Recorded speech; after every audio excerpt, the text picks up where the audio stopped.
Bismillahirrahmanirrahim. Assalamualaikum warahmatullahi wabarakatuh. Allahumma salli ala Muhammad wa ala ali Muhammad. Subhanaka la ilma lana illa ma 'allamtana innaka antal alimul hakim.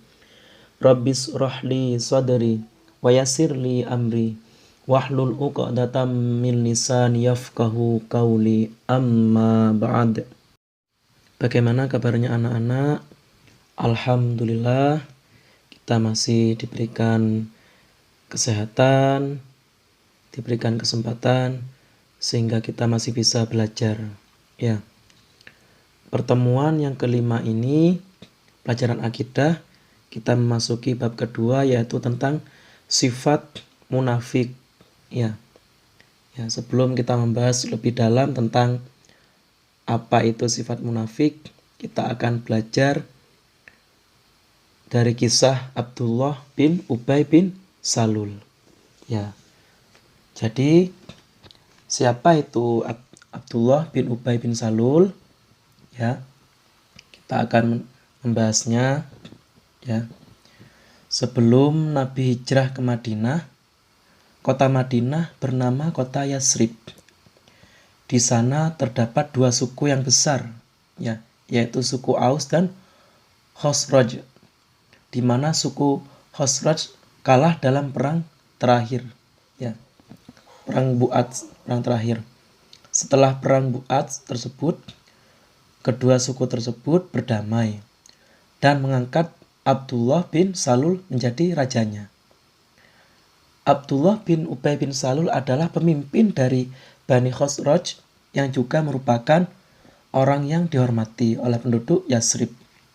Ya, yang pada akhirnya diangkat menjadi raja atau pemimpin oleh suku Aus dan Khosraj. Kemudian bagian yang kedua atau yang B, datangnya utusan Aus dan Khosraj ke kota Mekah. Pada tahun ke-11 kenabian, ada 6 suku Khosraj yang menemui Nabi Muhammad di Mekah dan mereka masuk Islam. Kemudian tahun berikutnya mereka datang kembali dengan membawa 12 orang yang terdiri dari 2 orang dari Aus dan 10 orang dari Khosraj. Mereka melakukan baiat Aqobah yang pertama. Kemudian karena banyak yang masuk Islam, maka Nabi mengutus Mus'ab bin Umair untuk berdakwah Islam ke suku Aus dan Khosraj yang ada di kota Yasrib, karena mereka sangat ingin masuk Islam.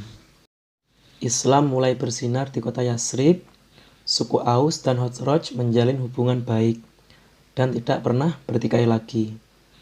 Tahun ke-13 kenabian, 75 orang dari suku Aus dan Khosraj mengadakan baiat Aqobah yang kedua. Mereka berjanji akan membela Nabi jika hijrah ke Yasrib. Nabi pun juga berjanji akan selalu bersama mereka dalam suka dan duka, serta tidak akan kembali lagi ke kota Mekah. Bagian yang ketiga atau yang C, Nabi hijrah ke Madinah dan Abdullah bin Ubay bin Salul terlupakan. Ya, Nabi Muhammad SAW hijrah ke Yasrib dan mengganti Yasrib menjadi kota Madinah sampai sekarang ini, ya. Kedatangan Nabi Muhammad ke kota Yasrib atau Madinah adalah harapan dari suku Aus dan Khosraj agar mereka menang melawan Yahudi di Madinah. Ketika Nabi Muhammad datang, kedua suku tersebut melupakan Abdullah bin Ubay bin Salul. Mereka lupa bahwa Abdullah bin Ubay bin Salul adalah raja mereka. Mereka lebih memilih Nabi Muhammad. Hal inilah yang membuat Abdullah bin Ubay bin Salul tidak suka dan menyimpan dendam kepada Nabi Muhammad dan kaum muslimin. Bagian yang D atau yang terakhir, Nabi Muhammad dengan Abdullah bin Ubay bin Salul. Pada awal kedatangan Nabi Muhammad, Abdullah bin Ubay bin Salul tidak mau masuk Islam. Dia masih tetap menyembah berhala.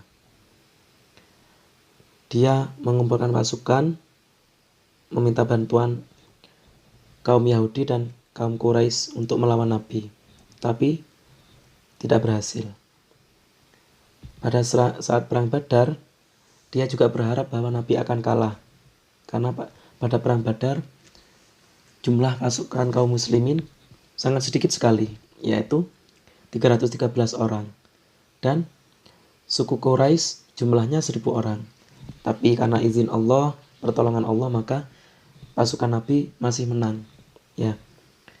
Karena menang ini, maka Abdullah bin Ubay bin Salul tahu, dan mereka dan para pengikutnya berpura-pura masuk Islam. Jadi Abdullah bin Ubay bin Salul dan para pengikutnya pura-pura masuk Islam karena tahu kalau Nabi itu akan menang dalam peperangan.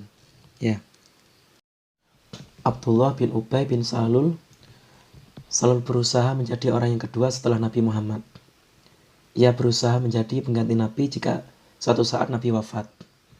Di mana ada Nabi Muhammad, di situ ada Abdullah bin Ubay bin Salul. Dia juga bersiasat memusuhi Nabi dengan diam-diam. Ya, jadi pura-pura baik kepada Nabi. Gitu. Jika ada kelengahan, maka Nabi akan diserang gitu oleh Abdullah bin Ubay bin Salul. Ya. Niatnya sangat buruk sekali, membuatnya tak pernah bersungguh-sungguh beriman. Makanya dia dijuluki sebagai bapak orang munafik. Karena pura-pura beriman kepada Nabi padahal memusuhi Nabi. Ya. Jadi Abdullah bin Ubay bin Salul dijuluki bapak orang munafik. Begitu ya. Itulah tadi tentang kisah Abdullah bin Ubay bin Salul. Ya. Jadi itu menceritakan tentang kisah seseorang yang munafik, ya. Masuk Islam tapi memusuhi Islam. Dia itu pura-pura baik kepada Nabi. Ya. Tapi sebaliknya, dia niatnya ingin menggantikan Nabi, ingin memusuhi Nabi. Begitu ya. Kemudian untuk tugasnya silahkan kerjakan latihan soal halaman 21 dari nomor 1 sampai nomor 3 yang berkaitan dengan materi yang kita bahas kali ini ya. Semoga bermanfaat. Kurang lebihnya saya mohon maaf. Wassalamualaikum warahmatullahi wabarakatuh.